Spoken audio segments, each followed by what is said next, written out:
అందరికీ నమస్కారం. రాత కోత వాత కార్యక్రమానికి మీ అందరికీ స్వాగతం. ఈరోజు వివిధ ప్రధాన పత్రికల్లో వచ్చిన ముఖ్యమైన కథనాలు చూద్దాం. ముందుగా ప్రజాశక్తి పత్రిక.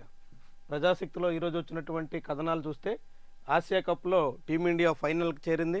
ఇప్పటి వరకు 5 మ్యాచ్లు ఎక్కడా ఓటమి లేకుండా అన్ని జట్లను ఓడిస్తూ వచ్చింది. గ్రూప్ స్టేజ్తో పాటు ఇప్పుడు గ్రూప్ 4లో కూడా టీమిండియా సత్తా సాటుతోంది. ముఖ్యంగా ఓపెనర్ అభిషేక్ శర్మ వీర విహారం చేస్తున్నాడు. దాదాపు నేను రన్అట్ కాకముందు అయితే చాలా అద్భుతమైనటువంటి ఇన్నింగ్స్ ఆడాడు. అందరు బ్యాటర్లు చేతులు ఎత్తేస్తున్నటువంటి తరుణంలో అభిషేక్ శర్మ ఇన్నింగ్స్ ద్వారా టీమిండియా మంచి స్కోర్ సాధించింది.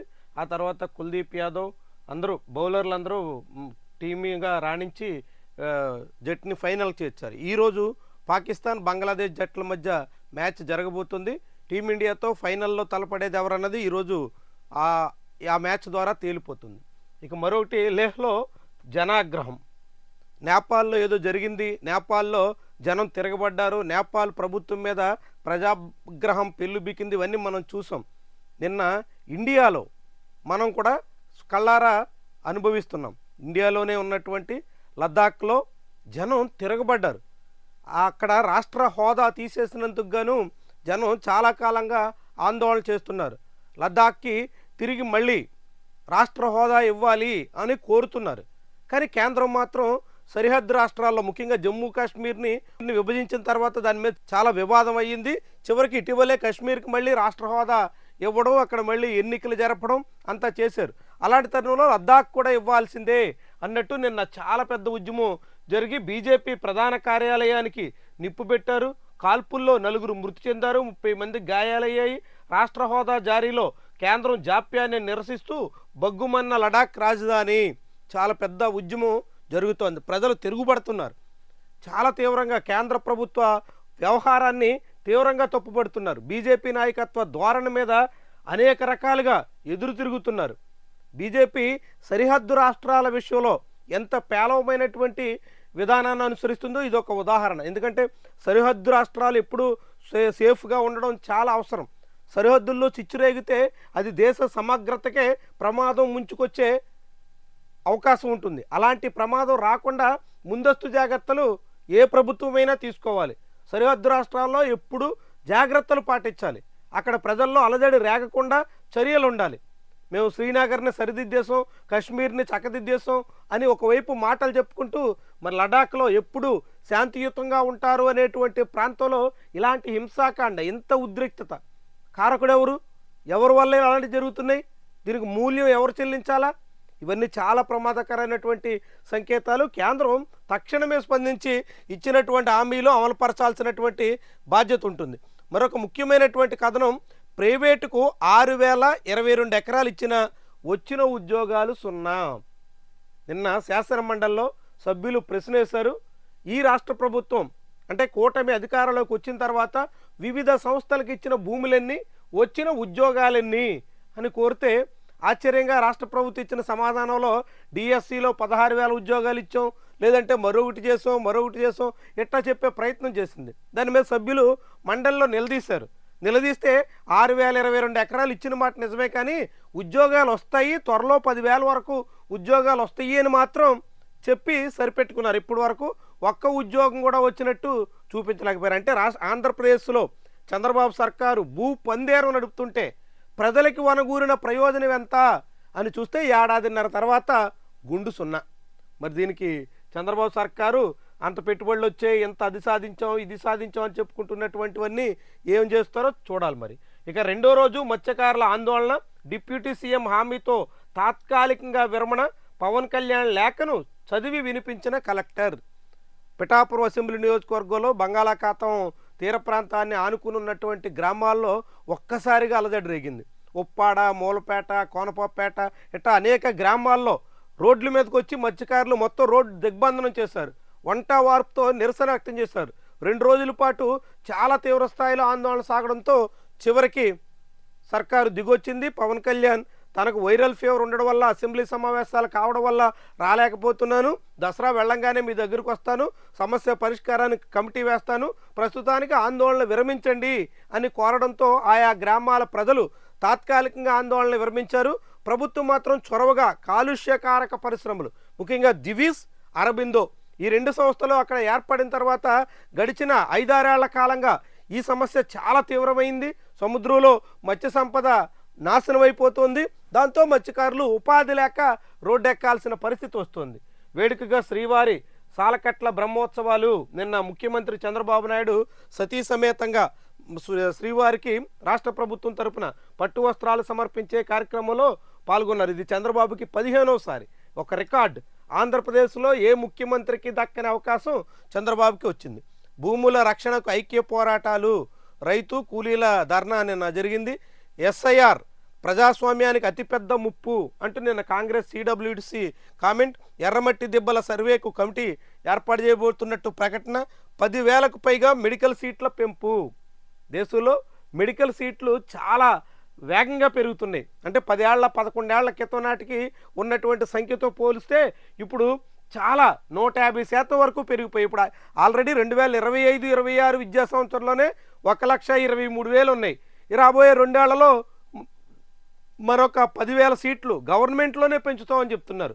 కేంద్ర ప్రభుత్వం గవర్నమెంట్ కాలేజీలు పెంచుతాం, గవర్నమెంట్ సీట్లు పెంచుతామని చెప్తున్నారు. ఆంధ్రప్రదేశ్లో మాత్రం గవర్నమెంట్ కాలేజీలని ప్రైవేట్కి ఇచ్చేసి పీపీపీ పేరుతో సీట్లన్నీ అమ్ముకునే పద్ధతికి వస్తున్నారు. చాలా విడ్డూరం అనమాట. అదే సమయంలో రైల్వే ఉద్యోగులకి బోనస్ ఇస్తూ నిన్న కేంద్ర ప్రభుత్వం నిర్ణయం తీసుకుంది. రైల్వేలో ఉద్యోగులకి బోనస్ ఇస్తున్నారు.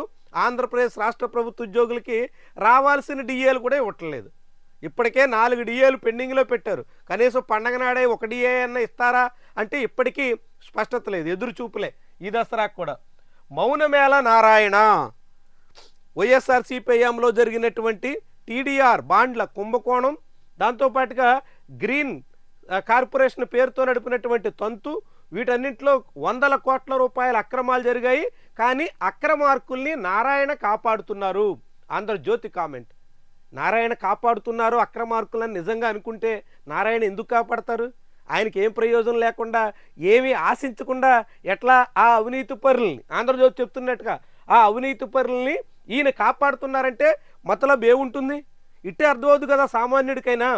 ఒక అవినీతి పరుడిని కాపాడుతున్నారు ఒక మంత్రి అంటే, ఆ మంత్రి ఎంత మేరకు ఆశిస్తారో, ఆ అవినీతిలో ఏ రీతిన ప్రయోజనం పొందుతారో ఎవరికైనా అర్థమవుతుంది. అంటే నారాయణ అవినీతి పరుడు అని ఆంధ్రజ్యోతి చెప్పదలుచుకుందా? నారాయణ వైఎస్ఆర్సీపీ హయాంలో జరిగినటువంటి అక్రమాల్లో భాగం గుంజుకుని ఈయన వాళ్ళందరినీ వదిలేస్తున్నారు అని చెప్పదలుచుకుందా? నారాయణ అట్టా వైఎస్ఆర్సీపీ అవినీతి పరులతో రాజీ పడితే చంద్రబాబు నారాయణని ఏమీ ఎండలేదు అని మనందరం భావించాల్సి ఉంటుందా? అంటే నారాయణని చంద్రబాబు ఏమీ ఎంటలేదంటే చంద్రబాబు ఏమి ఆశించినట్టో అని మనం ఆలోచించాల్సి ఉంటుందా?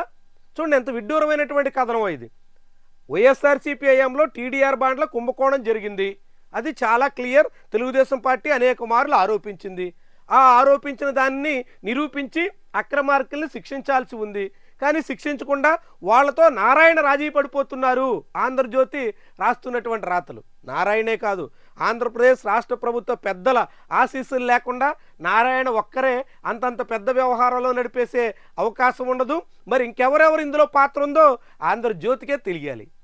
ఇక మిగిలినటువంటి కథనాలు. బ్రహ్మోత్సవ సంరంభం సినిమా చూపిస్తా, జగన్మోహన్ రెడ్డి డిజిటల్ బుక్తో ప్రతీకారం తీర్చుకుందాం, కూటమి నేతలు అధికారులు సప్త సముద్రాల అవతల ఉన్న వదిలిపెట్టేది లేదు, ప్రభుత్వంపై 15 నెలల్లోనే తీవ్ర అసంతృప్తి, మేము అధికారంలోకి వస్తే పార్టీ కేడర్ ద్వారా అభివృద్ధి కార్యక్రమాలు, వైసీపీ హయాంలో డిజిటల్ బుక్ ఆవిష్కరణ. రెడ్ బుక్కి పోటీగా డిజిటల్ బుక్ తీసుకొస్తామని ముందే చెప్పారు, అది నిన్న లాంచ్ చేశారు. మోహిత్ రెడ్డి వాహనాల్లోనే మద్యం ముడుపుల తరలింపు, లాగ్ బుక్లో తిరుపతి పరిసరాల్లో, కానీ హైదరాబాద్కు వాహనాలు, వారి కంపెనీల ఖాతాలకు భారీగా సొమ్ము, మోహిత్ను విచారించాలని ముందస్తు బెయిల్ ఇవ్వొద్దు, లోద్రా వాదనలు, హైకోర్టు తీర్పు రిజర్వ్. చెవిరెడ్డి భాస్కర్ రెడ్డి ఇప్పటికే విజయవాడ సబ్ జైల్లో రిమాండ్ ఖైదీగా ఉన్నారు. సుమారు 100 రోజులు అవుతుంది. ఇప్పుడు ఆయన కొడుకు మీద గురిపెట్టినట్టు కనిపిస్తుంది. కొత్త టీచర్లు వచ్చేస్తున్నారు. 15,941 మందికి నేడే నియామక పత్రాలు అమరావతి సభలో అందజేత. అమరావతి సభలో ఒక మహా అయితే 20-30 మందికి అందిస్తారు. మిగిలినటువంటి వాళ్ళందరికీ అధికారులు ఇస్తారు. ఈ కార్యక్రమం కోసం దాదాపుగా 16,000 మంది టీచర్లు, వాళ్ళకి తోడుగా కుటుంబ సభ్యులు ఒకరు, అంటే 30,000 మందిని ఈ అమరావతికి తరలిస్తున్నారు. చాలా పెద్ద ఈవెంట్ అయితే నిర్వహిస్తున్నట్టు నారా లోకేష్ చెప్పారు. ఆ ఈవెంట్ అయితే జరుగుతోంది. ఇక మోదీ సర్కార్కు చట్టబద్ధత లేదు. బీహార్లో సిడబ్ల్యూసి భేటీలో తీర్మానం, ఎస్సీ ఎస్టీ అట్రాసిటీ తరహాలో ఎంబీసీలకు చట్టం తీసుకొస్తాం. బగ్గుమన్న లద్దాఖ్ అనేటువంటి కథనం కూడా మనం ఆంధ్రజ్యోతి పత్రికలో చూడొచ్చు. ఇక ఈనాడులో చూస్తే బ్రహ్మోత్సవాలు, అదేవిధంగా మరో 10,000 మెడికల్ సీట్లు, నేడు మెగా డిఎస్సి ఉత్సవ్, 100 కోట్లను ఊడ్చేశారు. పులివెందుల్లో గ్రీనరీ సుందరీకరణకి 29 కోట్లు, జగన్ ప్యాలెస్ పచ్చదనం కోసం 5 కోట్లు, చాలా చోట్ల పనులు చేయకుండానే బిల్లుల చెల్లింపులు. మరి అన్ని జరిగాయని ఆరోపిస్తే ఈనాడు, ఆంధ్రజ్యోతి, శాసనమండలిలో, శాసనసభలో తెలుగుదేశం పార్టీ నేతలు అంతా చేస్తుంటే మరి ప్రభుత్వం ఎందుకు స్పందించట్లేదు? ప్రభుత్వం ఎందుకు కదిలి ఆ అక్రమాలను వెలికి తీయట్లేదు? ఆ అక్రమాలు తీసేందుకు మూలకారకుల్ని శిక్షించడం లేదు? ఇలాంటి ప్రశ్న జనాల్లో వస్తాయి కదా. మరి ఏం ఆశించి, ఏం దక్కించుకుని, ఏం వాటా పుచ్చుకుని ఇప్పుడు సైలెంట్గా ఉంటున్నారు? చాలా కీలకమైనటువంటి అంశం. ఆంధ్రాలో కొని తెలంగాణలో విక్రయం, ఉచిత ఇసుకను పక్కదారి పట్టిస్తున్న అక్రమార్కులు. ఉచిత ఇసుక ఫెయిల్ అయింది, చంద్రబాబు సర్కారు విఫలమైంది. ఉచిత ఇసుక పేరుతో ఫ్రీగా ఇసుక దందా నడుస్తుంటే అడ్డుకోలేకపోతుంది. ఈనాడు రాతల సారాంశం. ఆంధ్రాలో ఇసుక తవ్వేసి తెలంగాణలో అమ్ముకుంటున్నారంటే ఈ ఎవరి కూటమి ప్రభుత్వ పెద్దల కనుసన్నల్లో కాకుండా, వాళ్ళ ఆశీస్సులు లేకుండా, ఆ కూటమి పక్షాల నేతలు కాకుండా ఇంకెవరైనా చేయగలుగుతారా? ఎవరైనా మరొకరు ఎవరైనా ప్రభుత్వ పెద్దల ఆశీస్సులు లేకుండా అక్రమంగా ఇసుక తవ్వినా, అక్రమంగా ఇసుక తరలిస్తున్నా ఎవరైనా ఊరుకుంటారా ఎక్కడైనా? అంటే అధికార పార్టీ పెద్దలే అడ్డంగా ఇసుక బొక్కేస్తున్నారు. ఆ ఇసుకను పక్క రాష్ట్రాలకి ఎగుమతి చేసి అమ్ముకుని భారీగా దండుకుంటున్నారు. ప్రభుత్వం కళ్ళు అప్పగించి చూస్తోంది. ఇది ఈనాడు పత్రికలో వచ్చినటువంటి సారాంశం. ఫ్యాన్సీ వేలం, మాయాజాలం, వాహనాల ఫ్యాన్సీ నెంబర్ల కేటాయింపులో ఏజెంట్లే కీలకం, డబ్బు తీసుకుని ఖరీదైనవి దక్కేలా చేస్తున్న వైనం, సాఫ్ట్వేర్ నిర్వాహకులతో లాలూచి, ఈ బెడ్డింగ్లో ఎవరు ఎంత కోట్ చేశారో తెలుసుకుని పై ఎత్తులు. అంతా డిజిటల్ రంగం వస్తే చాలా పారదర్శకత ఉంటుందని, డిజిటల్ రంగంలో ఎటువంటి అక్రమాలకి అవకాశం ఉండదని చెప్పిన మాటలనే ఒట్టి డొల్లా. ఎక్కడైనా అక్రమార్కులు అన్నింట్లోనూ లొసుగులు పట్టుకుని అన్నింటినీ తమకు అనుకూలంగా మలుచుకుని ఎట్టెట్టా చేస్తారో ఇదొక ఉదాహరణ అన్నట్టు. సర్ అతిపెద్ద ముప్పు, సర్ర కాదు అది ఎస్ఐఆర్ అని రాయాలి.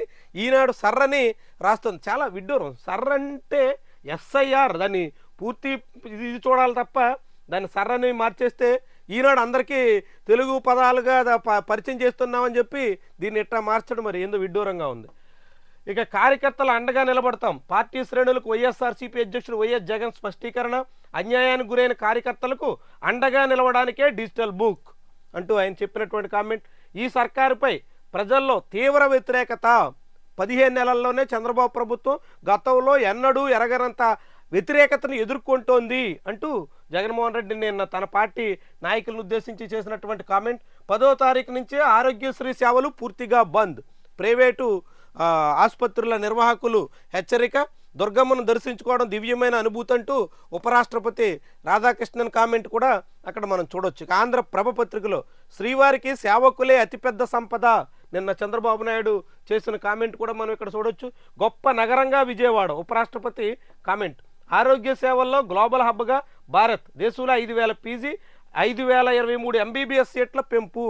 పీజీ సీట్ల పెంపు చాలా అవసరం. పీజీలో చాలా కొరత ఉంది.